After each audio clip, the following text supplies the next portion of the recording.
Can you pretend to start again? Okay, yeah. So a lot of students gave this answer.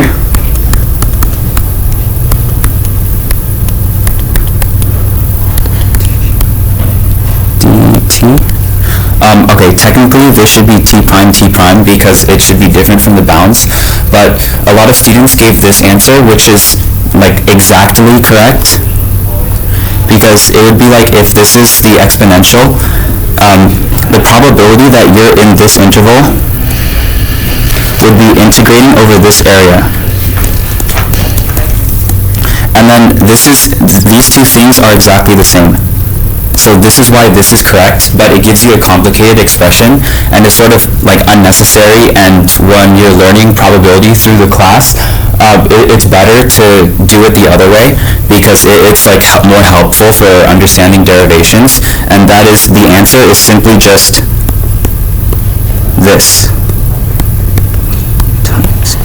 And the justification for this is this sliver is essentially the same as this rectangle, where the height of this rectangle is the value of the function evaluated at t, which would be this. And then the reason why these are basically equal is that this is almost a rectangle. Since e is very small, it's as the limit as epsilon goes to 0, it basically becomes a rectangle, because the difference in values between this point and this point becomes negligible. So essentially, you just find the area of this rectangle, which would be this times this, and that's the answer. But this is also correct. So moving on. If x squared is in this interval, what interval must x fall into? Rewriting this so it's easier to work with, we know that x is in between these two numbers, delta, and an answer that was accepted because it is, according to the question, it is technically correct. If x squared is in here, then taking the square root of both sides, we get that x must be in here.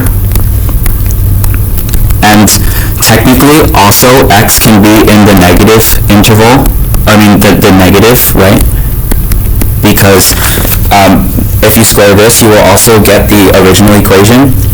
But that's true, and it's actually more correct, but for the purpose of this problem, you really only need to consider this if you look at the next part. Also, because exponential only takes positive range. Yeah, except for part B, it doesn't mention it's, it's exponential, so it's still accepted.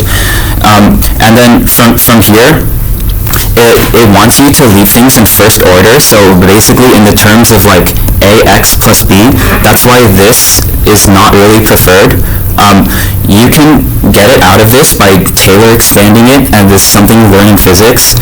You pull out a square root q, so you get this plus this. And then in physics, you have that 1 plus x to the n is approximately equal to 1 plus nx if x small. And since delta is very small, we can't apply that, so you get square root of q times 1 plus delta over 2 this should actually be a square root q, yeah. Oh, no, it should be a q, my bad.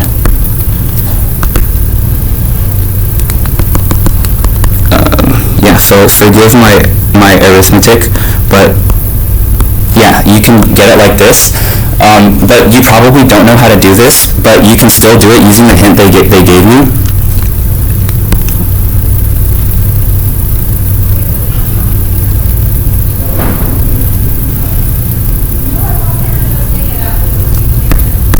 Okay, how should we do this?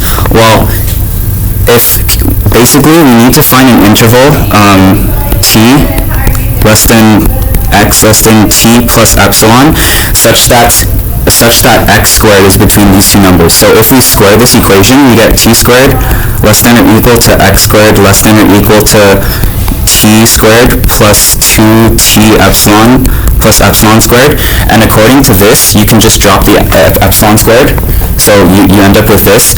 And then since t squared has to equal q because these are the same bound on the left, this means that t is equal to square root q.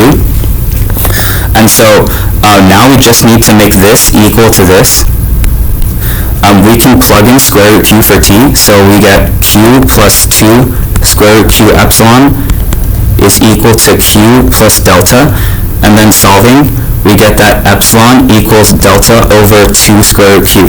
So therefore, x is in the interval square root q plus delta over 2 square root q. That's the same answer using the Taylor expansion. So yeah, that's good. And what is the PDF of the distribution of x squared? For clarity, y is equal to x squared. A common guess was that it's just PDF of x squared or something like that, but that's wrong.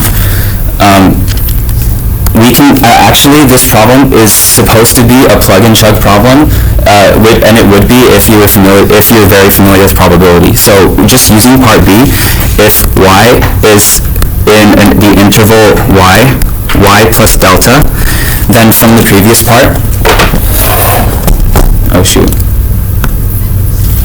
then from the previous part, this is the same thing as x is in the interval square root y, comma, square root y plus delta over 2 square root y. And then since x is exponential, the probability of this would be, if this is a and this is a plus epsilon, using part A, we know that it's equal to this times epsilon. We plug in a here and epsilon here, which would give us square root y times delta over 2 square root y.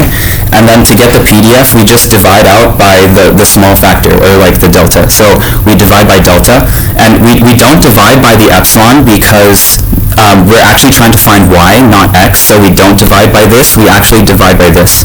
And so we divide out by the delta, therefore the PDF, quite simply calculated, is this, times 1 over 2 square root y.